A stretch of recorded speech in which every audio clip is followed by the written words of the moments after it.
Sebuah pantun dari saya, pohon tua akarnya dalam, daunnya gugur tertiup masa. Zikir jahar adalah perang melawan hati kelam, nafsu ditundukkan dengan paksa. Alhamdulillahillazi fadolana Berarti al kasri fadolana min ibadil mu'min. al-kafirin, berarti yang mukminin. Kemarin Masya ketika Allah. sohbah di madrasahnya Pengersa Abah tanggal 4 Februari, Pengersa Abah menceritakan tentang 5 asas yang dituliskan Pengersa Abah Anom di dalam kitab Miftahus Sudur. Gitu. Jadi 5 asas dalam Thorikoh Qadiriyah ini yang berasal dari perkataan Tuan Syekh Abdul Qadir Ajalani Qudus Sirah. Sebenarnya 5 prinsip dasar ini bukan hanya sekedar akhlak lahir kita saja, tetapi ini merupakan peta perjalanan hati kita menuju kepada Allah Subhanahu wa taala. Jadi pengarsa Abah Aos mengatakan yang pertama 5 asas itu adalah uluwul himmah, yaitu cita-cita tinggi. Jadi mana alat himmatuhu alat martabatuhu. Barang siapa tinggi cita-citanya, maka tinggi pula martabatnya itu. Jadi eh, martabat ini kebanyakan orang yang bercita-cita tinggi itu akan mencapai kedudukan yang tinggi seperti itu. Dan yang lebih luar biasa lagi bahwa di dalam tasawuf himmah itu bukan ambisi dunia, tetapi kerinduan ruh kita itu kepada Allah Subhanahu wa taala. Jadi himmah itu berupa energi hati kita yang merupakan daya tarik ruh sehingga kita bisa batin kita itu fokus menuju pada tujuan akhir. Itulah kenapa sebabnya kita ketika akan memulai zikir maka kita diluruskan dengan satu niat dan satu tujuan. Ilahi anta maksudi waridoka matlubi aktini mahabbataka ma'rifataka. Itulah cita-cita kita, cita-cita yang paling tinggi. Ingin supaya kenal kepada Allah dan juga bisa selalu bersama Allah. Makanya kata pengarsa Abah, ma'aka abadah seperti itu.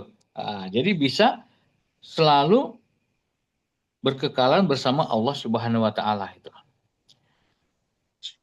Namun jika seseorang bercita-cita hanya ingin mengejar dunianya saja, ingin supaya hidupnya sejahtera dengan harta yang berlimpah, dia hanya mendapatkan dunia itu saja. Tetapi bila seperti kita yang bercita-cita ingin ma'rifat kepada Allah, maka derajat kita akan diangkat dan kita nanti dipertemukan, dibisakan untuk ma'rifat kepada Allah dan dunia kita itu akan mengikuti seperti itu. Di dalam surah Al-Alaq surat yang ke-17 dikatakan wal akhiratu khairu wa abqa. Dan akhirat itu lebih baik dan lebih kekal seperti itu. Jadi semakin besar kerinduan kita kepada Allah, maka perjalanan ruh kita ini semakin cepat sampai kepada Allah. Jadi ciri-ciri orang yang himmahnya itu tinggi, pertama itu dia pasti tidak akan merasa puas dengan ibadah yang hanya biasa-biasa saja, yang hanya standar saja seperti itu. Makanya kata pengarsa Abah, kalau kita ingin lebih dari orang lain, maka kita harus melaksanakan sesuatu yang tidak dilaksanakan orang lain, yang lebih tinggi lagi seperti itu. Misalnya di atas rata-rata yang harus kita kerjakan seperti itu. Kemudian dia tidak akan merasa puas hanya karena sudah tahu, tetapi pasti dia ingin merasakan seperti itu. Jadi tidak puas juga cuman hanya dengan percaya, tapi juga ingin sampai. Betul. Makanya himmah itu merupakan bahan bakar kita supaya zikir kita bisa banyak dan lama seperti itu. Kemudian yang kedua, kata pengarsa Abah itu adalah hibzul hurmah, menjaga kehormatan. Itu. Man hafizah hurmatallahi wa hafizallahu ummatahu. Jadi Yang harus kita jaga kehormatan itu adalah bukan hanya sekedar kehormatan agama saja, bukan hanya kehormatan syariat saja, bukan hanya kehormatan adab saja.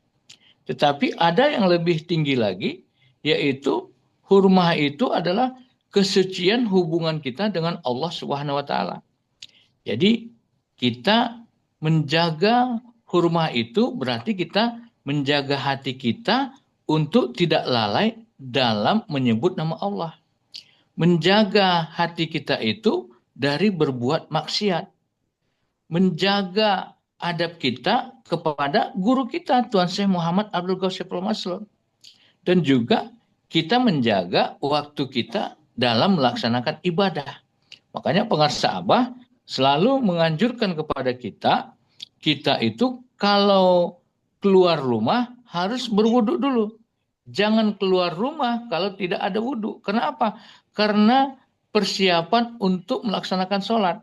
Jadi kata pengarsa Abah, begitu sudah masuk waktu sholat, maka kita sudah dalam keadaan berwudu dan tinggal melaksanakan sholat. Karena kata pengarsa Abah, perintahnya itu kalau sudah masuk sholat, azan, seperti itu.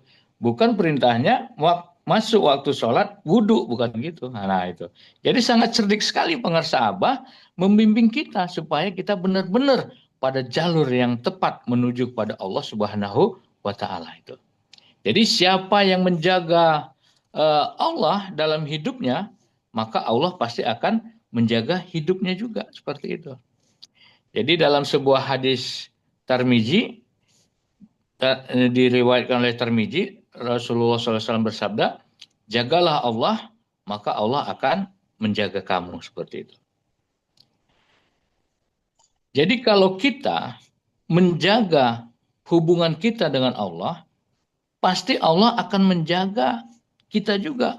Menjaga rezeki kita, menjaga kehormatan kita, menjaga keluarga kita, menjaga masa depan kita, bahkan juga menjaga hati kita dari kehancuran. Jadi itu semua akan dijaga Allah untuk kita. Kenapa? Karena kita selalu menjaga hubungan kita dengan Allah Subhanahu wa taala itu. Jadi termasuk juga menjaga hati kita agar tidak tercemar oleh dunia, seperti itu. Kemudian yang ketiga ada husnul hikmat, yaitu bagus pengabdian. Man hasunat hikmatuhu wajabat karomatuhu. Jadi hikmah itu melayani guru, melayani sesama, dan juga melayani umat, seperti itu. Jadi seperti Bunda Haji Wahyuni ini juga dengan mendirikan manakib online ini adalah merupakan suatu hikmat kepada pengarsa Abah, seperti itu. Untuk apa? Supaya kita semua ini bisa ikut melaksanakan manakiban. Ini suatu hal yang sangat luar biasa sekali, yang pahalanya mungkin udah nggak bisa lagi dihitung-hitung ini, seperti itu. Makanya Bunda Wahyuni ini sangat luar biasa. Jadi dengan melaksanakan ini berkhidmat kepada pengarsa Abah, seperti itu. Jadi dalam berkhidmat ini adalah merupakan suatu latihan ego, gitu. Jadi kita itu dengan melayani orang lain, itu ego kita itu kita kesampingkan. Sifat sombong kita itu kita hilangkan. Makanya orang-orang yang suka melayani orang lain itu hatinya sangat luar biasa sekali, seperti itu. Hatinya menjadi lembut, seperti itu. Jadi dengan kalau kita perhatikan para ulama-ulama kita dulu itu yang selalu berkhidmat kepada gurunya, walaupun dia tidak ikut ngaji, maka pasti dia yang menjadi seorang kiai besar kalau kita sering perhatikan seperti itu. Jadi karomah itu tidak mesti dari kita belajar secara rutin seperti itu atau dengan wiritan-wiritan, tapi datang juga lebih cepat itu dari kita berkhidmat kepada guru mursyid kita, seperti itu. Nah, kemudian Yang keempat itu adalah nufuzul azmah, melaksanakan tekad itu. Jadi orang yang melaksanakan tekad dia akan mendapatkan petunjuk. Makanya banyak orang yang berniat tetapi sangat sedikit sekali yang istiqomah itu. Jadi pinginlah sholat malam 40 hari seperti itu. Supaya apa? Belajar untuk istiqomah. Tapi hanya bisa dilaksanakan kadang 2 hari, besok sudah bolong lagi. Bisa dikerjakan 10 hari, hari ke-11-nya bolong seperti itu. Nah itu. Jadi kita tetap harus punya tekad pantang menyerah. Nah, jadi seperti kata pengarsa Abah dulu waktu ngamalin Hizib Sepi tahun 2010 itu kan berapa hari batal gitu. Kata pengarsa Abah, ulangi lagi seperti itu. Jadi seperti mengambil air wudhu. Wudhunya batal, ambil lagi, wudhunya batal, ambil lagi, seperti itu. Jadi terus kita berjuang untuk supaya apa? Supaya kita bisa istiqomah melaksanakannya itu. Jadi pantang menyerah. Jadi walaupun zikir jahar kita itu belum terasa nikmat, belum terasa jadi suatu kebutuhan kita, terus saja berzikir seperti itu. Jangan putus, jangan karena nggak nikmat kita rasa kita berhenti, jangan, terus berzikir seperti itu. Meskipun hati kita itu kering, terus laksanakan. Nanti kita akan mendapatkan kenikmatan tersebut seperti itu. Jadi yang kelima itu adalah ta'zimun nikmah, mengagungkan nikmat. Jadi mengagungkan nikmat ini kita itu menunjukkan nikmat yang sudah kita terima dari Allah Subhanahu wa taala, kita tunjukkan seperti itu. Makanya kita kalau memang diberikan kekayaan, kita boleh punya rumah mewah, punya mobil mewah, punya kasur yang empuk, kata pengarsa Abah. Tetapi jangan singgah di dalam hati kita, seperti itu.